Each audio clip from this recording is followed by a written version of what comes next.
अस्सलामुअलैकुम गाइस, मैं बात कर रहा हूँ Mohammad Bilal from technical and informative platform. चले वीडियो को शुरू करते हैं। जैसा कि हम लोग जानते हैं कि हम तमाम लोग जो हैं वो लैपटॉप को इस्तेमाल करते हैं और आए दिन हमारे लैपटॉप में कोई ना कोई मसला आता रहता है। तो ऐसा ही कुछ मेरे भी एक लैपटॉप के साथ हुआ, जो कि मुझे मसला काफ़ी देर से दरपेश आ रहा था कि जो मेरा लैपटॉप था वो बहुत ज़्यादा हीटअप हो रहा था और मुझे इस्तेमाल करने में बहुत मसला आ रहा था और बार बार वो हीटअप की वजह से ऑटोमेटिकली शट डाउन हो रहा था। क्योंकि इनमें बहुत सारे सेंसर्स लगे होते हैं, हीट सेंसर, जो कि आपके सिस्टम की हीट को सेंस करते हैं और ज़रूरत के मुताबिक उसकी स्पीड को और उसको शट डाउन करते हैं ताकि मज़ीद कोई नुकसान ना हो। तो ऐसा ही कुछ मसला काफ़ी देर से मुझे पेश आ रहा था, तो मैंने सोचा कि क्यों ना इसको चेक किया जाए। तो मैंने सोचा कि मेरे बहुत से व्यूअर्स हैं जो कि लैपटॉप और मोबाइल का इस्तेमाल करते हैं, तो उनके लिए ये जो वीडियो है ये बहुत हेल्पफुल होगी। तो इसलिए मैं आपके लिए ये वीडियो बना रहा हूँ। चले अपने आज के काम को शुरू करते हैं। सबसे पहले हम लोग अपने लैपटॉप को उल्टा करके उसकी जो बैक साइड पे नीचे एक प्लेट होती है, उसकी केसिंग की हम उसको ओपन करेंगे। सॉरी, हमारे पास इसकी केसिंग के ऊपर ही आप देख रहे हैं बहुत सारे पेचेस यहाँ पे लगे हुए हैं। स्क्रू बहुत सारे हैं जो कि मैंने सारे स्क्रू ओपन कर लिए हैं।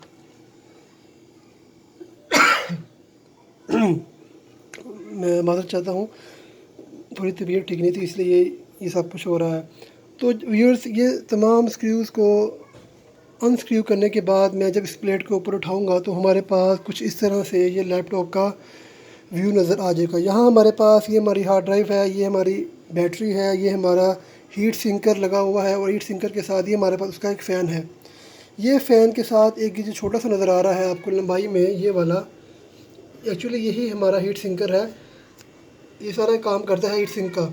यहाँ से ये कॉपर का एक रॉड होता है, कॉपर की रॉड से हीट ट्रांसफ़र होके हीट सिंकर तक आती है और फिर आगे फ़ैन की मदद से, एयर ब्लो की मदद से वो हीट को बाहर की तरफ खींच के फेंक देता है। तो इस तरह इसकी जो हीट सिंकर का काम है ये करता है। ये मैं इसलिए बता रहा हूँ कि जो लोग इसके बारे में नहीं जानते उनको पता होना चाहिए कि ये एक नॉर्मल मसला है जो कि तकरीबन हर लैपटॉप में आ जाता है 2 साल 3 साल की यूज़ के बाद। तो मैं आपको बताऊंगा आज अपनी इस वीडियो में कि हमने इसको ठीक कैसे करना है। तो सबसे पहले हम लोग एक स्क्रू ड्राइवर लेंगे छोटा सा। अगर मैं आपको फोकस कर दूं तो ये देखें। उसके बाद हम लोग अपने जो है ये सारे स्क्रूज़ को ओपन करेंगे इस स्क्रू ड्राइवर की मदद से। ये हमारे पास हीट सिंकर के 4 स्क्रू हैं, एक ये, दो, तीन और ये चार। हम इसको खोलेंगे। उसके बाद हम लोग अपना ये हीट सिंकर के साथ हमारे पास एक फ़ैन लगा हुआ है, हम इसको ओपन करेंगे। इस फ़ैन को जो सप्लाई मिलती है वो ये है हमारे पास। हम इस सप्लाई को भी अनप्लग कर देंगे। तो सबसे पहले हम लोग ये सारे इसके जो स्क्रूज़ हैं फ़ैन के, हम उसको अनस्क्रू करेंगे, जो कि मैं ऑलरेडी कर चुका हूँ, ताकि वीडियो ज़्यादा लेंथी ना हो, लंबी ना हो और आपको जल्दी समझ भी आ जाए। तो वही उस पहले मैं फ़ैन को अनलॉक करने के बाद और इसको ऊपर उठाऊँगा बड़े एहतियात से। आपने ये काम बहुत ध्यान से करना है ताकि कोई भी चीज़ या कोई भी वायर या कोई भी जो छोटे से छोटा कोई भी चीज़ लगी है वो डिस्टर्ब ना हो, वरना मज़ीद आप अपना फ़ायदा करने की बजाय नुकसान कर बैठेंगे। तो जैसे ही मैंने फ़ैन को हल्का सा उठाया, साइड पे किया, तो यहाँ देख रहे हैं कि इसका एक केबल प्लग इन है जो कि इसकी फ़ैन सप्लाई है। उसको हम लोग पहले अनप्लग करेंगे। आपने इसको बहुत ध्यान से, एहतियात से करना है ताकि कोई मज़ीद नुकसान ना हो जाए। ये देखिए, ये मैंने इसको अनप्लग कर दिया। ठीक है। इसके अंदर यहाँ पे इस जगह पे बहुत सारी डस्ट होती है, ये आप देख रहे हैं। यहाँ बहुत सारी डस्ट होती है इसके अंदर। वो सारी डस्ट मैं साफ़ कर चुका हूँ, इसको अच्छी तरह से क्लीन कर चुका हूँ मैं। इसको मैं साफ़ करके साइड पे अच्छी तरह से मैं इसको वॉश करके साइड पे रख दूँगा। इसको वॉश करने के लिए आप लोगों ने जो केमिकल यूज़ करना है वो CTC केमिकल यूज़ करना है, कोई पानी शानी या किसी और चीज़ से वॉश मत कीजिएगा। उसके बाद हम लोग इसका जो हीट सिंकर है ये वाला मैं दिखाया था आपको, हम लोग इसको खोलेंगे क्योंकि इसके अंदर भी इधर बहुत सारी डस्ट होती है, हमने उसको भी रिमूव करना है यहाँ से। तो उससे पहले मैं अपने हीट सिंकर के सारे स्क्रूज़ को जो है वो ओपन करूँगा। ये देखें,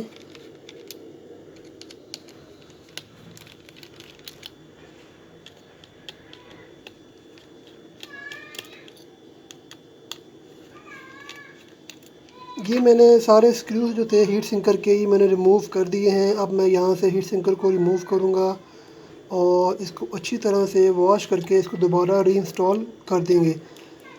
ये हमारे पास हीट सिंकर के नीचे एक कॉपर की प्लेट लगी होती है, जैसा कि आप देख रहे हैं। इसके ऊपर एक केमिकल लगा होता है, इस केमिकल को आपने दोबारा लगाना होता है।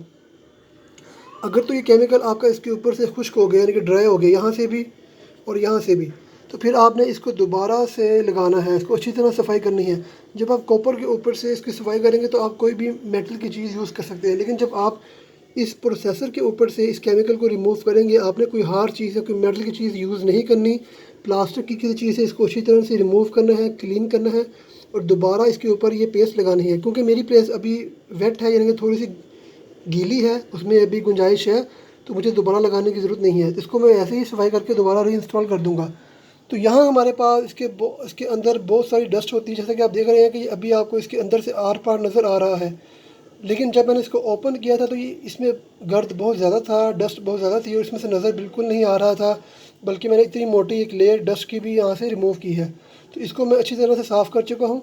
सबसे पहले आपने इसको अच्छी तरह से साफ़ करना है। उसके बाद ये जो नीचे इसकी बेस है इसको अच्छी तरह से CTC से या किसी चीज़ से अच्छी तरह से डस्ट को रिमूव करना है। उसके बाद हम लोग जब हीट सिंकर को अच्छी तरह से वॉश कर लेंगे, हम इसको दोबारा से रीइंस्टॉल कर देंगे। इसके अलावा व्यूअर्स, आपने किसी चीज़ को हाथ नहीं लगाना, किसी चीज़ को छेड़ना नहीं है, ये ना हो कि आप मज़ीद नुकसान कर बैठें। अब मैं इसके स्क्रूज़ को दोबारा इंस्टॉल कर रहा हूँ।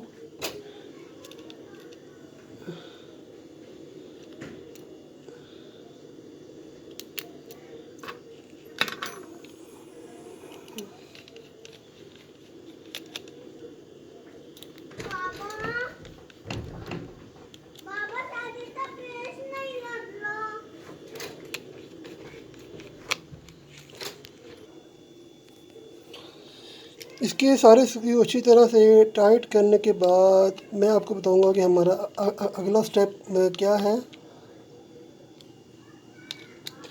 देखिए, इनको ज़्यादा भी आपने टाइट नहीं करना क्योंकि स्क्रू बहुत छोटे हैं, तो ज़्यादा फोर्स अप्लाई नहीं करनी आपने किसी चीज़ के ऊपर भी, वरना मज़ीद नुकसान कर बैठेंगे अपना। ठीक है, तो ध्यान से इन स्क्रूज़ को टाइट कीजिएगा कि मज़ीद नीचे से इनकी चूड़ी होती है जिसमें आप इन स्क्रूज़ को प्लग करते हैं, वो चूड़ी ख़राब नहीं होनी चाहिए। अगर वो जो उसके जो धंधे होते हैं या स्क्रू होते हैं वो ख़राब हो जाएंगे तो फिर ये लगेगा नहीं। ठीक है, और आप मज़ीद अपना मसला बजाय कम करने के ज़्यादा कर बैठेंगे। तो अब हमने यहाँ से इसको हीट सिंकर को साफ़ कर लिया। ये जो हमारे पास कॉपर की रोड होती है इसको भी सफाई कर ली, हीट सिंकर को भी अच्छी तरह से सफाई कर ली, इसमें से सारी डस्ट को रिमूव कर दिया हमने।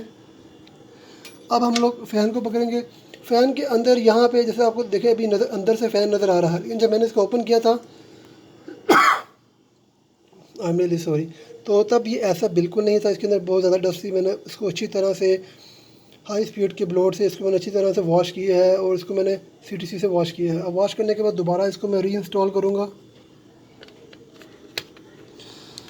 तो रीइंस्टॉल करने से पहले आपने बड़ी एहतियात के साथ इसकी जो पावर सप्लाई की केबल है ये वाली, इसको आपने ध्यान से लगाना है बग़ैर नुकसान किए, बग़ैर इसको ख़राब किए, क्योंकि ये चीज़ें बहुत नाजुक होती हैं। इसको आपने बड़ी एहतियात से प्लग इन करना है।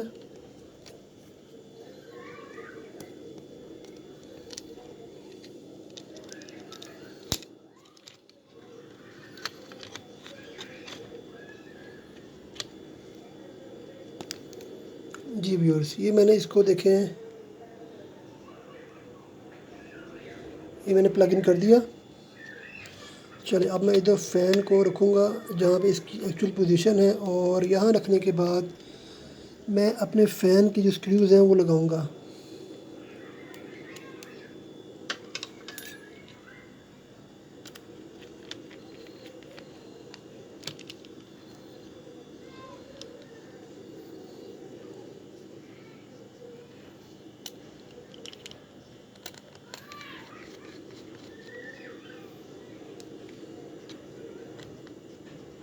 ये देखिए, मैं दोबारा एक दफ़ा आपको रीचेक करवा दूँ।